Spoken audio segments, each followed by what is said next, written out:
Marcus Rashford the prodigal son അങ്ങനെ Manchester യുണൈറ്റഡിന്റെ തട്ടകത്തിലേക്ക് വീണ്ടും തിരിച്ചെത്തിയിരിക്കുകയാണ്. അങ്ങനെ ഒരു നീണ്ട വനവാസത്തിന് ശേഷം ആസ്റ്റൺ വില്ലയിലെ ലോൺ, പിന്നെ ബാർസലോണയിലെ ലോൺ, ഈ ഒരു വനവാസം കഴിഞ്ഞിട്ട് കാരിങ്ടണിൽ തിരിച്ചെത്തിയിരിക്കുന്നു. മാഞ്ചസ്റ്റർ യുണൈറ്റഡ് ടീമുമായിട്ട് പ്രാക്ടീസും ട്രെയിനിങ്ങും സ്റ്റാർട്ട് ചെയ്തിരിക്കുന്നു എന്നുള്ള റിപ്പോർട്ട്സാണ്. സോ റാഷ്ഫോർഡിന്റെ കാര്യം പറഞ്ഞു വെച്ചാൽ, ഒരു മാഞ്ചസ്റ്റർ യുണൈറ്റഡ് ഫാൻ എന്ന നിലയിൽ എനിക്ക് ഏറ്റവും കൂടുതൽ തോന്നുന്ന കാര്യം എന്ന് പറഞ്ഞാൽ it is like A conflict between the heart and the mind. നമ്മുടെ ഹാർട്ട് പറയുന്നത് വെച്ചാൽ, കാരണം നമ്മുടെ ഒരു പയ്യനാണ്, നമ്മുടെ അക്കാഡമിയിൽ നിന്ന് വന്ന് ഇത്രയധികം വർഷം കളിച്ച് നമ്മൾ ഇതിൽ നിന്ന് വളർന്നു വന്നിട്ട് ഒരു പയ്യൻ. അപ്പോൾ അവൻ്റെ അടുത്ത് ജെനുവിൻലി നമുക്കൊരു ഒരു തരം ഒരു സ്നേഹം ഉണ്ടാവും, എല്ലാവർക്കും ഉണ്ട്. നല്ലത് സംഭവിക്കണമെന്ന് നമ്മളെല്ലാം ആഗ്രഹിച്ചു, നല്ല രീതിയിൽ ഉയർന്നു വരണമെന്നൊക്കെ നമ്മൾ ആഗ്രഹിച്ചു, പക്ഷേ അതൊന്നും നടന്നു പോയിട്ടില്ല. പിന്നെ അപ്പം ഹാർട്ട് പറയുന്നത് വെച്ചാൽ നമ്മുടെ പയ്യനാണ്, അപ്പോൾ അവൻ നമുക്ക് നല്ലത് വരട്ടെ, അല്ലെങ്കിൽ നമ്മുടെ ടീമിൽ കളിക്കട്ടെ എന്നൊക്കെയാണ്. പക്ഷേ മൈൻഡ് പറയുന്നത് വെച്ചാൽ ടോട്ടലി ഡിഫറെൻറ്റാണ്. അതായത് നമ്മൾ ഇത്ര അവസരങ്ങൾ കൊടുത്തു, അതിനുശേഷം അതൊന്നും യൂട്ടിലൈസ് ചെയ്തിട്ടില്ല, പലതും like he has taken it for granted. ഒരു എന്താ പറയുക, ഇത്രയും വേജസും കാര്യങ്ങളൊക്കെ ആയിട്ട് നിൽക്കുന്ന ഒരു പ്ലെയറിന് ആ ഒരു ആത്മാർത്ഥത കാണിക്കാതെ മാഞ്ചസ്റ്റർ യുണൈറ്റഡിനെതിരെ ആ ഒരു പെർഫോമൻസ് കൊടുക്കാതെയൊക്കെയാണ് പോയത്. പിന്നെ മറ്റ് ടീമുകളിൽ പോയപ്പോൾ, ആസ്റ്റൺ വില്ലയിലൊക്കെ പോയപ്പോൾ ഭയങ്കര അധികം പെർഫോമൻസ് കാഴ്ചവെക്കാനായിട്ട് ശ്രമിച്ചു. പിന്നെ ബാർസലോണയിൽ പോയപ്പോൾ കിട്ടിയ അവസരങ്ങളിലൊക്കെ നല്ല രീതിയിൽ പെർഫോമൻസ് കാഴ്ചവെക്കാനായിട്ട് ശ്രമിച്ചു. അപ്പം നമ്മൾ കാണുന്നത് വെച്ച് പറഞ്ഞാൽ ഇവിടെ കൊടുക്കാത്ത എഫേർട്ടിന്റെ ഡബിൾ എഫേർട്ട് മറ്റ് ടീമുകൾക്ക് കൊടുക്കുന്നുണ്ട്. സോ അങ്ങനെ വന്നു കഴിയുമ്പോഴാണ് ഈ ഒരു കോൺഫ്ലിക്റ്റ് ഞാൻ പറഞ്ഞത്, between the heart and the mind. Heart പറയുന്നത് വെച്ചാൽ ഓക്കെ, നമുക്ക് അവനെ തിരിച്ചെടുക്കാം, പക്ഷേ മൈൻഡ് പറയുന്നത് വെച്ചാൽ വേണ്ട, ഇത്രയും അവസരം ഇതൊക്കെ കൊടുത്തു, പക്ഷേ അഹങ്കാരവും അത് ഇതൊക്കെ ഉള്ളതുകൊണ്ട് പോകുന്നതാണ് നല്ലത് എന്നാണ്. സോ നമ്മുടെ വീഡിയോ തുടങ്ങുന്ന ഒരു റിക്വസ്റ്റ്, ഈ വീഡിയോക്ക് ഒരു ലൈക്ക് തന്ന് സപ്പോർട്ട് ചെയ്യുക. പിന്നെ ചാനൽ സബ്സ്ക്രൈബ് ചെയ്യാത്ത ആരെങ്കിലും വാച്ച് ചെയ്യുന്നുണ്ടെങ്കിൽ please subscribe the channel. Okay, so നമുക്ക് നമ്മുടെ ഡീറ്റെയിൽസിലേക്ക് കടക്കാം. മാർക്കസ് റാഷ്ഫോർഡ് കഴിഞ്ഞ സീസണിൽ ബാർസലോണയ്ക്ക് വേണ്ടിയിട്ട് 49 ഗെയിംസിൽ നിന്നും 14 ഗോൾസ് ആൻഡ് 11 അസിസ്റ്റ്, ഏകദേശം 25 ഗോൾസ് പ്ലസ് അസിസ്റ്റ് നേടിയിട്ട് നിൽക്കുന്ന ഒരു പ്ലെയർ ആയിരുന്നു. അപ്പം എല്ലാവരും പ്രതീക്ഷ കാര്യം എന്ന് പറഞ്ഞാൽ ഓക്കെ ഫൈൻ, ബാർസലോണ അതും വേൾഡിലെ one of the best teams ആണ്.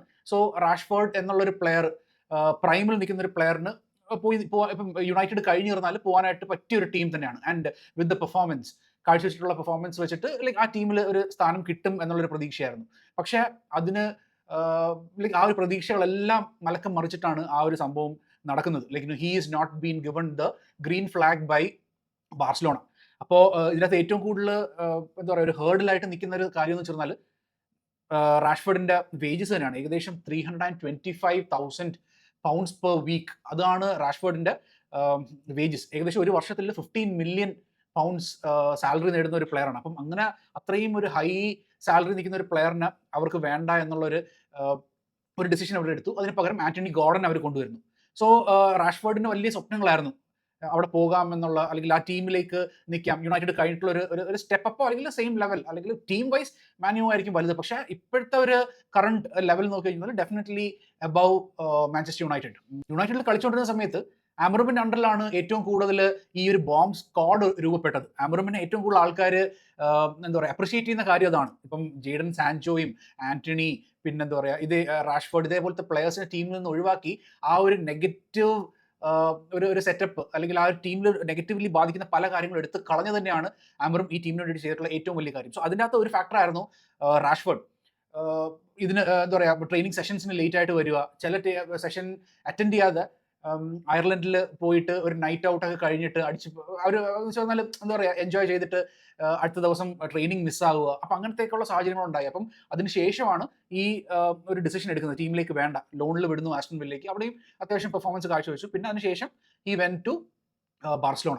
അപ്പോൾ ഇവിടുത്തെ ക്വസ്റ്റ്യൻ ഇതാണ്, നമ്മൾ Manchester United fans like will we want Rashford back in the team? അപ്പം എൻ്റെ ഒരു അഭിപ്രായത്തിലാണെങ്കിൽ like I think we should move on. പഴമക്കാർ പറയുന്നൊരു കാര്യമുണ്ട്, ഓടുന്ന ബസ്സിനും പിന്നെ എക്സ് ഗേൾ ഫ്രണ്ടിൻ്റെയും പിറകിൽ പോകാൻ പാടില്ല എന്നുള്ളതാണ്. അപ്പം റാഷ്ഫോർഡ് എന്ന് പറഞ്ഞാൽ ഓൾറെഡി ഒരു ക്ലോസ് ചാപ്റ്റർ ആയിട്ടാണ് നമുക്ക് പലർക്കും ഫീൽ ചെയ്തിട്ടുള്ളത്. അപ്പോൾ അതിന് കാരണമുണ്ട്. അപ്പം നമ്മളെയും കാട്ടി കൂടുതൽ എന്ന് പറഞ്ഞാൽ ഇംഗ്ലീഷ് ഫാൻസ് ഉണ്ട്. അപ്പോൾ അവർക്കാണ് ഏറ്റവും കൂടുതൽ ദേഷ്യം. കാരണം എന്ന് വെച്ചാൽ അവർ ഹാർഡ് ഏൺഡ് മണി ചിലവാക്കിയിട്ടാണ് ഈ സ്റ്റേഡിയത്തിൽ പോയിട്ട് കളി കാണും ഒക്കെ ചെയ്യുന്നത്. കാരണം ഓരോ ടിക്കറ്റ്സിനൊക്കെ ഭയങ്കര റേറ്റാണ്. അപ്പോൾ അവർ നോക്കുമ്പോൾ ഞങ്ങൾ കളി കാണാനായിട്ട് വന്ന് നിൽക്കുന്നു, പക്ഷേ ഈ റാഷ്ഫോർഡിനെ പോലുള്ള പ്ലെയേഴ്സിന്റെ പെർഫോമൻസ് എന്നൊക്കെ പറഞ്ഞാൽ വളരെ മോശം. ഒരു ബോൾ ട്രാക്ക് ബാക്ക് ചെയ്ത് ഓടി വന്നിട്ട് അതൊന്നും ചെയ്യുന്നില്ല. ബോൾ മിസ്സായി പോയി കഴിഞ്ഞാൽ പിന്നെ പതുക്കെ നടന്ന് സവാഹനത്തിൽ അങ്ങനെ നടന്നു പോകുന്ന കാഴ്ചയാണ് നമുക്ക് കാണുന്നത്. അപ്പം അങ്ങനെയൊക്കെ ഇത് അവർ കണ്ടുകൊണ്ടിരിക്കുകയാണ്. അപ്പോൾ അതൊക്കെ കൊണ്ട് അവർ പറഞ്ഞു, ഞങ്ങൾ ഇത്രയും ഹാർഡ് ഏൺ മണി ഈ പ്ലേയേഴ്സിന്റെ കളി കാണാൻ വേണ്ടിയിട്ട് നമ്മൾ വിടുന്നു, പക്ഷേ ഇവരെന്ന് പറഞ്ഞാൽ ഇത്രയും വലിയ വേജസും കാര്യങ്ങളൊക്കെ നേടി മില്യൺസ് ഉണ്ടാക്കിയിട്ട് അവർക്ക് അതിൻ്റെതായിട്ടുള്ള പെർഫോമൻസ് കാഴ്ചവെക്കാനായിട്ട് അവർക്ക് സാധിക്കുന്നില്ല. അപ്പം അതുകൊണ്ട് പല ആൾക്കാരും പറഞ്ഞു വെച്ചാൽ വേണ്ട എന്നുള്ളതാണ്. സോ ഇവിടുത്തെ ഏറ്റവും എന്താ പറയുക, ഈ ഒരു ഡിസിഷൻ എടുക്കേണ്ടിയിരിക്കുന്നത് പറഞ്ഞാൽ കാരിക്ക് തന്നെയാണ്. സോ കാരിക്ക് ആൻഡ് റാഷ്ഫോർഡ് ഇവർ വർഷങ്ങൾക്ക് മുമ്പുള്ള ആ ഒരു ബന്ധമുണ്ട്. അവർ ഒരുമിച്ച് കാരിക്കിന്റെ ലാസ്റ്റ് ടൈമിലൊക്കെ റാഷ്ഫോർഡ് ഉണ്ടായിരുന്നത് നമുക്ക് ഉണ്ടായിരുന്നു. പിന്നെ അതിനുശേഷം എന്താ പറയുക, ലൈക്ക് അതർവൈസ് ടീമിൽ അസിസ്റ്റന്റ് കോച്ചൊക്കെ ആയിട്ടിരിക്കുന്ന സമയത്തും റാഷ്ഫോർഡിനെയൊക്കെ പരിശീലിപ്പിച്ചിട്ടുള്ളതാണ്. So he knows Rashford well.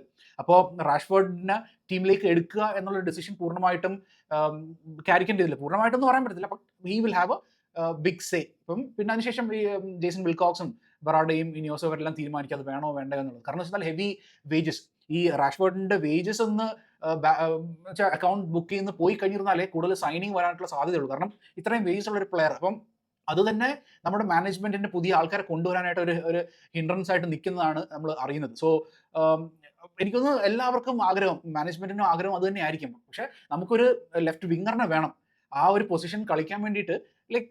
Like we are looking out for players. പക്ഷെ എല്ലാവർക്കും ഹൈ എമൗണ്ടും കാര്യങ്ങളൊക്കെയാണ്. അപ്പോൾ അങ്ങനത്തെ ഒരു കാര്യം നോക്കിക്കഴിഞ്ഞാൽ റാഷ്ഫോർഡിന്റെ ഈ ഒരു പൊസിഷനിലേക്ക് റാഷ്ഫോർഡിനെ കൊണ്ടുവരാനായിട്ടും പറ്റുന്ന ഒരു കാര്യം തന്നെയാണ്. So it is definitely their decision. അപ്പോൾ അതിനകത്ത് വലിയൊരു സേ എന്തായാലും കാരിക്കിനുണ്ടാവും. കാരിക്ക് പറയുന്നത് ഓക്കെ എനിക്ക് ഈ ഒരു പൊസിഷനിൽ റാഷ്ഫോർഡ് വേണം എന്ന് ഉറപ്പിച്ച് പറയുകയാണെങ്കിൽ maybe management will have to like എന്താ പറയുക അത് ഓക്കെ പറയേണ്ട ഒരു അവസ്ഥയിലേക്ക് എത്തും എന്നാണ് എനിക്ക് തോന്നുന്നത്. സോ എനിവേസ് എൻ്റെ ഒരു അഭിപ്രായത്തിൽ ലൈക്ക് റാഷ്ഫോർഡ് ആ ഒരു വണ്ടി ആ സ്റ്റാൻഡ് വിട്ട് പോയതാണ്. അപ്പം ഇതിന് പകരം ഇനി അങ്ങോട്ടേക്ക് ഒരു തിരിഞ്ഞോട്ടം വേണ്ട.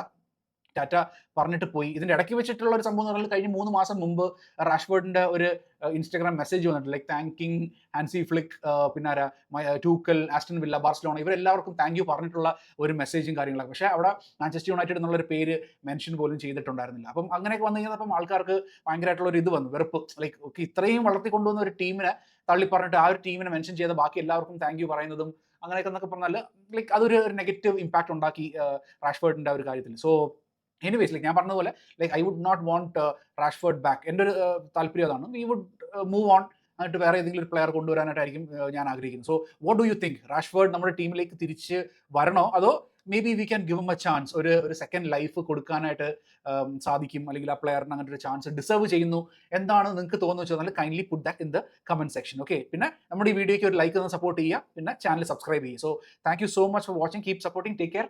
ബൈ.